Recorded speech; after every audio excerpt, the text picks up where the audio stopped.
राधे राधे दोस्तों। मैं आज आपको माघ मास महात्म्य 13वां अध्याय सुनाने जा रही हूँ। दोस्तों, मेरे चैनल को सब्सक्राइब करना ना भूलें।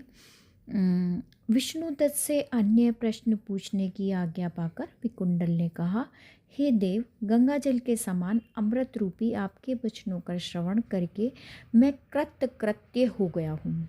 धर्मशास्त्रों ने सत्य ही कहा है कि सज्जनों के दर्शन मात्र से पापों और तापों का नाश हो जाता है। आपने अपनी ज्ञानपूर्ण बातों से मेरी अज्ञान और संदेह का नाश किया है। तथापि मुझे इस एक कष्ट से और मुक्त करने की कृपा करें। मेरे बड़े भाई को नरक से मुक्ति दिलाने का कोई उपाय बतलाने की कृपा कीजिए। विकुंडल द्वारा ऐसा आग्रह करने पर विकुंडल का भाई के प्रति अनुराग देखकर विष्णुदत्त बहुत अधिक प्रभावित हुए। विकुंडल से दूत ने कहा, हे मित्र, यदि तुम अपने 8वें जन्म के पुण्य अपने भाई को दान कर दो तो तुम्हारा बड़ा भाई स्वर्ग प्राप्त कर सकता है। विष्णुदत्त के ये वचन सुनकर विकुंडल ने कहा, मैं अपने भ्राता को नरक से मुक्त कराने के लिए अपने 8वें जन्म के पुण्यदान को करने के लिए तैयार हूँ, किंतु मुझे अपने 8वें जन्म की कोई स्मृति नहीं है। कृपया मुझे मेरे 8वें जन्म के बारे में विस्तार पूर्वक बतलाइए। भगवान विष्णु के दूत ने कहा, अत्यंत प्राचीन काल में मधुबन में महर्षि शाकली निवास करते थे। वे तपस्वी, ज्ञानी और वेदों के अध्ययन में रत रहने वाले तेजस्वी महर्षि थे। उनकी पत्नी रेवती भी सती, साध्वी, धार्मिक स्त्री थी। रेवती ने 9 पुत्रों को जन्म दिया। ध्रुव, शशि, बुध, तार, निर्मोह, जितमाय, ध्यानकाम, गुणाती तथा ज्योतिष्मान। महर्षि के प्रथम 4 पुत्र ध्रुव, शशि, बुध, तार और अंतिम पुत्र ज्योतिष्मान, यह पांचों की अग्निहोमी थी। ये पांचों ही पूर्ण धार्मिक रूप से गृहस्थ धर्म में जीवन व्यतीत करते थे। महर्षि शाक्ली के शेष 4 पुत्र निर्मोह, जितमाय, ध्यानकाम और गुणाती गृहस्थ धर्म से विरक्त पूर्ण सन्यासी थे। किसी कार्य को करने में इनकी कोई रुचि नहीं थी। ये सभी एक ही ग्राम में निवास करते थे, परंतु ये संग तथा परिग्रह से रहित थे। इन्होंने शिखा और यज्ञोपवीत का भी परित्याग कर दिया था। ये चारों ही स्वर्ण तथा साधारण पत्थरों को एक समान समझते थे, चाहे जिस वस्तु से शरीर को आच्छादित कर लेते थे और चाहे जहाँ बैठ जाते थे। संध्या काल में अपने घर आकर ये चारों ब्रह्मा के चिंतन में लीन हो जाया करते थे। इन्होंने निद्रा तथा क्षुधा को अपने भी अधीन कर लिया था।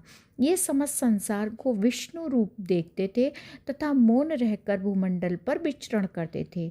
इन्होंने काम, क्रोध, लोभ, मोह और अहंकार इन सबको जीतकर और सांसारिक भोगों को त्याग कर अपने मन सहित समस्त इंद्रियों को वश में कर रखा था। इस प्रकार ये चारों भाई पूर्णतः वितरागी जीवन व्यतीत कर रहे थे। उस समय तुम मत्स्य देश में निवास करते थे।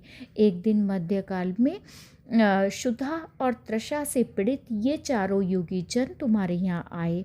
अपने घर के आंगन में इन योगियों को देखकर तुमने अत्यंत गदगद होकर इनका स्वागत किया।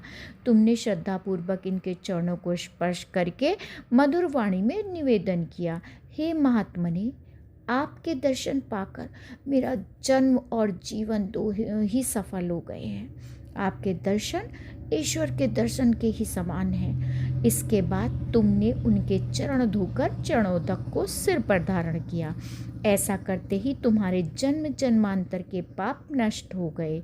फिर तुमने उन सन्यासों को उत्तम स्वादिष्ट पकवानों और मिष्ठानों का भोजन कराया।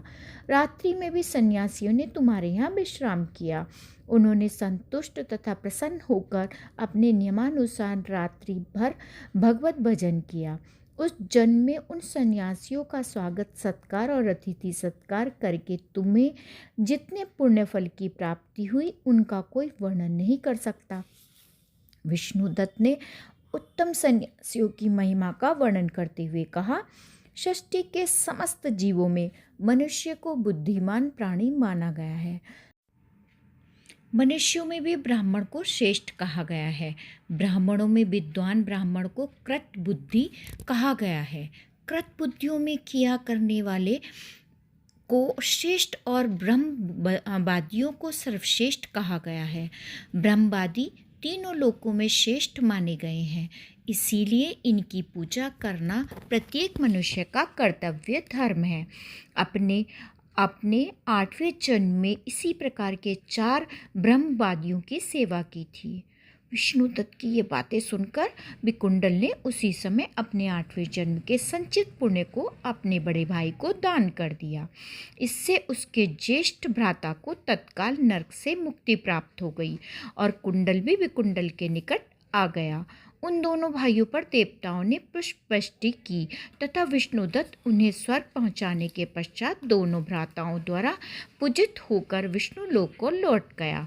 हे राजन, जो श्रोता भक्तिपूर्वक इस कथा का पठन पाठन अथवा श्रवण करता है, वह भी निष्पाप होकर सहस्र गोदान के पुण्यफल को प्राप्त करता है। राधे राधे दोस्तों, मैं अगले नए अध्याय 14 में आपको फिर मिलती हूँ। तब तक के लिए राधे राधे।